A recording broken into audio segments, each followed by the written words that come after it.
सब लोगों से हाथ जोड़ के यही अपील करूंगा कि आने वाली 25 तारीख को हर जन घर से निकले और अपना मतदान का प्रयोग करें और कांग्रेस के पक्ष में ज्यादा से ज्यादा वोट करें। गुड़गांव से कांग्रेस के लोकसभा प्रत्याशी राज बब्बर के चुनावी कार्यालय का उद्घाटन बड़कली चौक और फिरोजपुर झिरका में आफ्ताब अहमद ने किया। इस दौरान विधायक आफ्ताब अहमद ने फिरोजपुर झिरका से विधायक मामन खान इंजीनियर के विधानसभा क्षेत्र बड़कली चौक और फिरोजपुर झिरका में उद्घाटन करते हुए कहा कि मेवात में लगातार कांग्रेस के कार्यालय खोले जा रहे हैं। गुड़गांव लोकसभा से प्रत्याशी राज बब्बर के कार्यालय पुनाना, नुहू, बड़कली और फिरोजपुर झिरका में खुल चुके हैं और अन्य कार्यालय भी और खोले जाएंगे। इस दौरान आफ्ताब अहमद ने भाजपा पर जमकर वार किया और कहा कि भाजपा के 20 साल से सांसद बनते आ रहे लगातार राविंद्रजीत सिंह चुनावी समय में ही मेवात क्षेत्र में आते हैं। इस दौरान उन्होंने कहा कि क्षेत्र के लोगों का कांग्रेस के प्रति लगातार जोश और जुनून देखने को मिल रहा है। इस बार पिछली बार से भी ज़्यादा वोट लोग कांग्रेस के प्रत्याशी राज बब्बर को देने जा रहे हैं। आइए, आप देख रहे हैं Aas Mohammad official YouTube channel. Mewat से जुड़ी तमाम खबरों के लिए मेरे चैनल को लाइक, शेयर और सब्सक्राइब करें और घंटी का निशान जरूर दबाएं। भारतीय राष्ट्रीय कांग्रेस के प्रत्याशी राज बब्बर जी का अब विधिवत तौर पे चुनाव प्रचार गति पकड़ता जा रहा है और उसी क्रम में नुहू में दफ्तर खुल रहा है, बड़कली पे, फिरोजपुर झिरका, पुन्हाना और इसी तरीके से पूरे गुड़गांव लोकसभा में जो है राज बब्बर जी का चुनाव प्रचार जोर पकड़ रहा है। और हम देख रहे हैं कि किस तरीके से जनता का उत्साह, भारतीय जनता पार्टी के प्रति जन आक्रोश, उनकी विफलताओं का, उनकी जो विकास के नाम पे उन्होंने जुमलेबाजी और बहकावा करा है, लोग अब उसको समझ गए हैं। नफरत और फूट की राजनीति को अब जो है लोग उस बात को भांति समझ गए हैं। भ्रष्टाचार और इस राज्य सरकार और केंद्र सरकार की जो भी नीतियां रही, उनके पुरजोर विरोध में आज जन समर्थन कांग्रेस को मिल रहा है और कांग्रेस के उम्मीदवार को कांग्रेस की नीतियों का, कांग्रेस की जो 5 न्याय गारंटी हैं, उनका जनमानस में, आम जनमानस में बड़ा समर्थन मिल रहा है। और हम उम्मीद करते हैं कि हरियाणा में 10 की 10 लोकसभा और एक जहां मुख्यमंत्री नायब सिंह सैनी उपचुनाव में लड़ रहे हैं विधानसभा में, 11 की 11 सीटों पे कांग्रेस इंडिया गठबंधन की जीत होगी और हिंदुस्तान में एक नए राजनीतिक अध्याय की शुरुआत होगी। भारतीय जनता पार्टी की सरकार जा रही है, इंडिया कांग्रेस गठबंधन की सरकार हिंदुस्तान में आ रही है।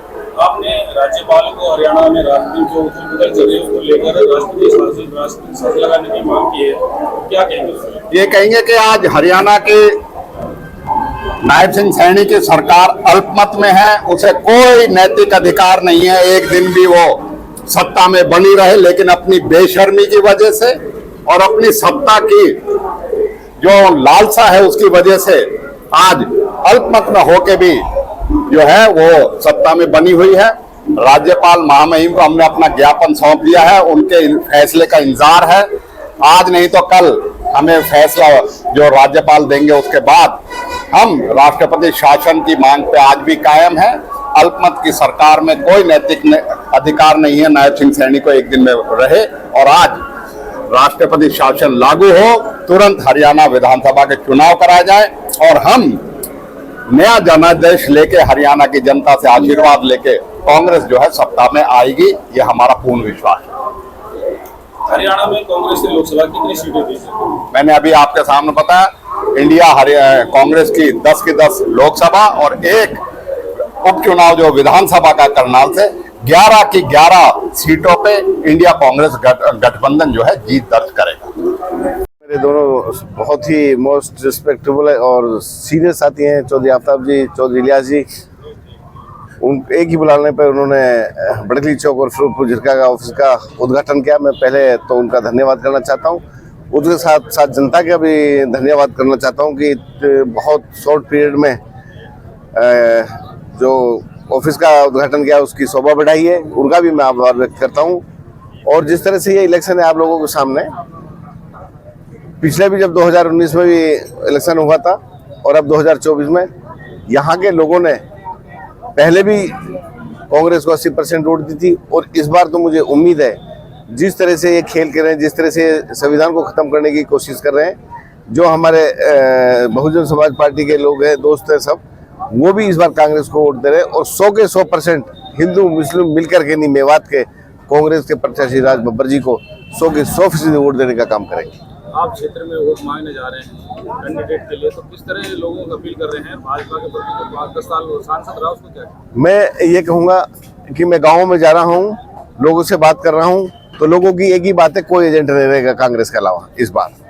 ये बहुत बड़ी बात है लोगों की सोच की कि कोशिश करेंगे एक ही मोहर लगाएं हम सब मिलकर के नहीं। और जो सांसद जी हैं पहले, उनकी आप लोगों को सबको पता है, आप पत्रकार भी हो, कि उसने मेवात के लिए क्या किया क्या नहीं किया, सब जन जन जानता है। हमें तो अपनी लड़ाई लड़नी है कि हमने इस बार राज बब्बर जी को यहाँ जिता के भेजना है और जो विकास के कार्य जब से 10 साल से नहीं हुए, हमें उनको आगे लेके जाना है। इस बार जो कांग्रेस के कैंडिडेट थे जो पिछली बार लोकसभा के, उससे ज्यादा वोट दिला पाएंगे? वोट बढ़िया तो वोट तो बढ़ते चोरे की जाएंगी ज्यादा। पहले वोट कम थी, अब ज्यादा है तो ज्यादा जाएंगी। तो लोगों को क्या संदेश देंगे, क्या अपील करेंगे? मैं सब लोगों से हाथ जोड़ के यही अपील करूंगा कि आने वाली 25 तारीख को हर जन घर से निकले और अपना मतदान का प्रयोग करें और कांग्रेस के पक्ष में ज्यादा से ज्यादा वोट करें।